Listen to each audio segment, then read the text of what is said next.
UPSC mains और GS paper 2 governance के topic है लेक्चर नंबर 5।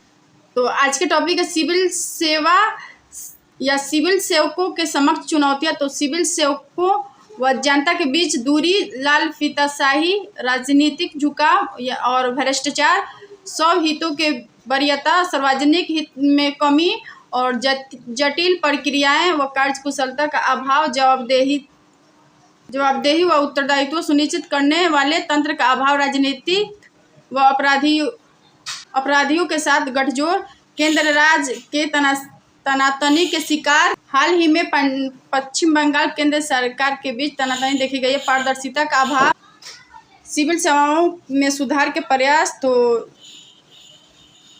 गिरजा इनकार समिति और संथानम समिति और कोठारी समिति, प्रथम व द्वितीय प्रशासनिक सुधार आयोग, द्वितीय प्रशासनिक सुधार आयोग शासन में नैतिकता के 4th रिपोर्ट में काफ़ी सुधार की बात की गई है। और लोक शासन में पारदर्शिता RTI 2005, मिशन कर्मयोगी, राष्ट्रीय सिविल सेवा क्षमता विकास कार्यरत और इसमें रचनात्मक, मिशन कर्मयोगी में रचनात्मक, विचारशील, नवचारी, प्रगतिशील और ऊर्जावान, पारदर्शी व प्रौद्योगिकी समर्थ सिविल सेवकों को तैयार करना। नागरिक चार्टर। तो नागरिक चार्टर प्रशासनिक अधिकारियों के द्वारा प्रदत्त सेवागत प्रणाली को बेहतर बनाने से संबंधित एक दस्तावेज है। इसके अंतर्गत प्रशासनिक प्रणाली और जनता के मध्य भागीदारी को बढ़ाना है तथा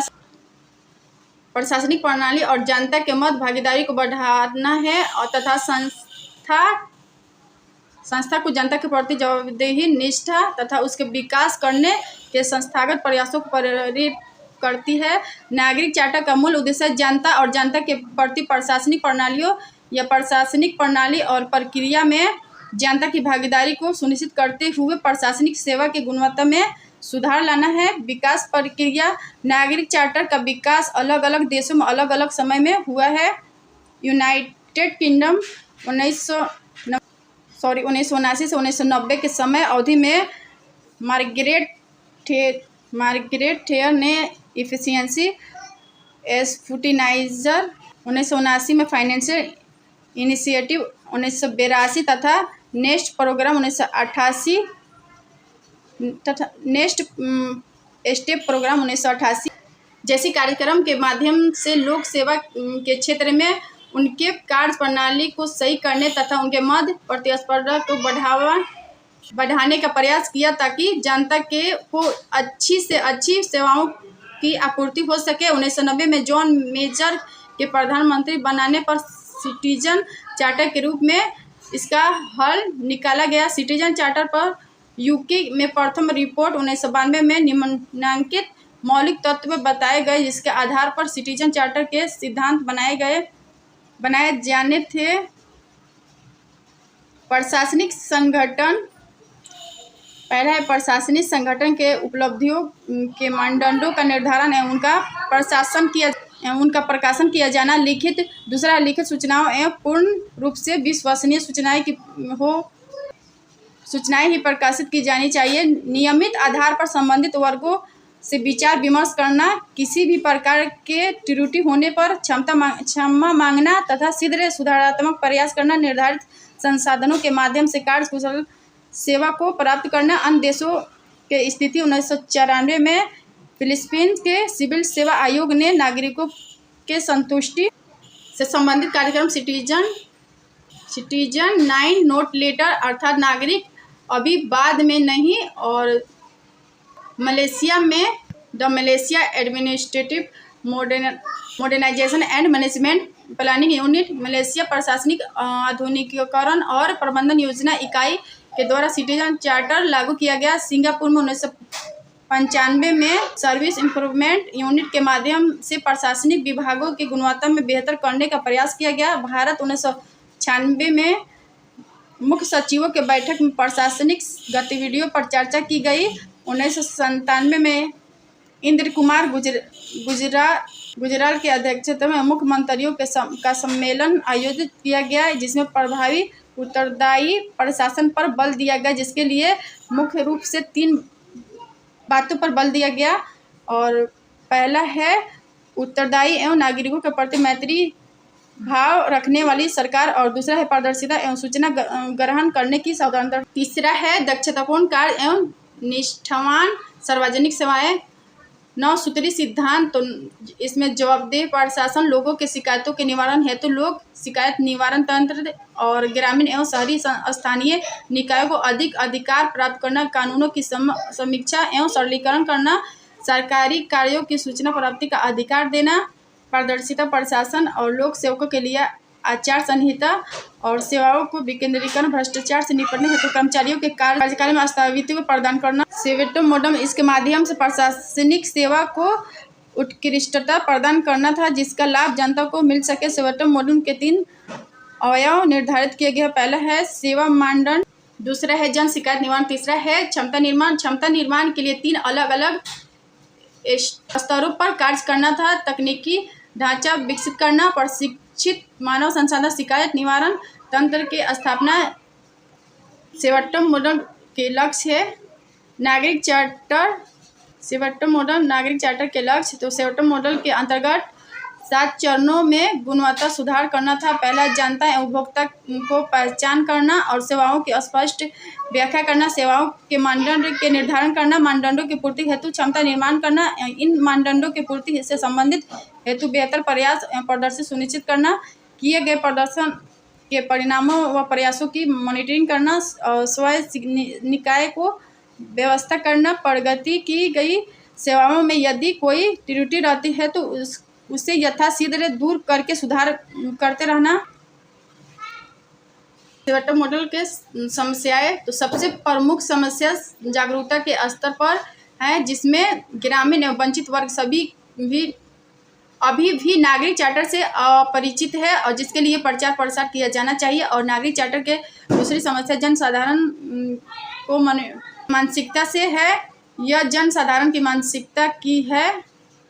एक तरफ जहां प्रशासनिक तंत्र नियमों उपनियमों के साथ साथ लोक सेवकों के शासक सदृढ़ मानसिकता से जकड़ी हुई है, वहीं दूसरी तरफ नागरिकों के मन नागरिक चार्टर के व्यापक स्वीकृति का भाव नहीं है। नागरिक चार्टर की इतनी समस्या क्रियान्वयन से जुड़ी हुई है जिसमें प्रदत्त सेवाओं की गुणवत्ता के मानदंड स्पष्ट नहीं है, और नागरिक चार्टर बना लेने से किसी समस्या का हल नहीं हो सकता है जब तक उसके लिए नए सुझावों को नियमित अपनाया ना जाए। सिटीजन चार्टर अपनाए जाने के पूर्व शर्तें। तो नागरिकों की भागीदारी सुनिश्चित करना, जनता के अनुभव के आधार पर कार्य योजनाओं एवं सेवाओं का मूल्यांकन करना, जनता की आकांक्षाओं के अनुरूप कार्य करना और सूचना की प्राप्ति एवं पारदर्शिता, निर्धारित समय में सेवा प्रदान करना, मीडिया एवं सिविल समाज की सकारात्मक भूमिका और संसाधन की उपलब्धता एवं दक्ष मानव संसाधन के विकास, शिकायत निवारण तंत्र को मजबूत करना, नौकरशाही एवं राजनीतिक हस्तक्षेप को अलग रखना, कार्मिकों के अच्छे कार्यों को प्रेरित करना। नागरिक चार्टर मार्क स्कीम। तो इसमें कार्मिकों के अच्छे कार्यों को प्रेरित करने हेतु यूके के चार्टर मार्क स्कीम तैयार की गई है, और जिसके आधार पर सबसे अच्छी सेवा प्रदाता संस्था या कार्मिकों को पुरस्कृत किया जाता है। और पुरस्कार देने को लेकर यह एक इंडेक्स का निर्माण किया गया है जिसके निम्न मानक है। शिकायत निवारण में कम से कम समय लिया जाना, अग्रिम पंक्ति के कार्मिक सत्ता के अभ्यास का स्तर और नागरिकों को सूचना प्राप्त करने का स्वतंत्रता के स्तर, नागरिकों को सूचना उपलब्ध कराने में संगठन के नेटवर्क की गतिशीलता और जनता का पब्लिक रिलेशन ऑफिसर से मिलने में लगा समय और इसका शिकायत निवारण में लगा समय, और व्यवहारिक सीमाएं केंद्रित प्रशासन का होना, केंद्रीकृत प्रशासन का होना, वैधानिक बाध्यता का अभाव, सूचना साधिकरण का अभाव और सिटीजन चार्टर निर्धारण में जनता की भागीदारी न होना, और प्रशासनिक सुधार एवं लोक शिकायत निवारण विभाग का बेहतर नोडल एजेंसी के रूप में कार्य न करना, सिटीजन चार्टर का विस्तार निजी संगठनों तक न होना, और उच्च से निम्न स्तर के कर्मचारियों को सिटीजन की समान जानकारी न होना, और अभिप्रेरण का अभाव, प्रशासनिक पदाधिकारियों और कर्मचारियों में अभिवृत्तक परिवर्तन का न होना, सिटीजन चार्टर के प्रभावशीलता हेतु उपाय, तो सत्ता प्रत्यायोजन के माध्यम से निम्न स्तर के कर्मचारियों को भी निर्णय लेने की शक्ति प्रदान करना और बेहतर संचार नेटवर्क का निर्माण करना, वास्तविक करना और उन्हें पूर्ण करने का प्रयास किया जाना चाहिए। जनता व प्रशासन के मध्य सूचना एवं संपर्क के स्तर को मजबूत करना, सिटीजन चार्टर के क्रियान्वयन हेतु इंडेक्स का निर्माण करना तथा उसे सुनियोजित तरीके से लागू करना, उच्च व निम्न कर्मचारियों की समान भागीदारी और सूचना की निरंतरता एवं फीडबैक प्रणाली का विकास करना, सूचनाओं के प्रयास हेतु सरल भाषा का प्रयोग करना, नोडल एजेंसी की भूमिका को सशक्त बनाना और शासन में पारदर्शिता, तो देश में शासन हेतु शासन में पारदर्शिता अति महत्वपूर्ण है। पारदर्शिता का अर्थ है खुलापन और सूचना की आसानी से प्राप्ति व उत्तरदायित्व। किसी भी लोकतांत्रिक व्यवस्था में जवाबदेही व पारदर्शिता बुनियादी मूल्य है और ये पारदर्शिता के डायग्राम है।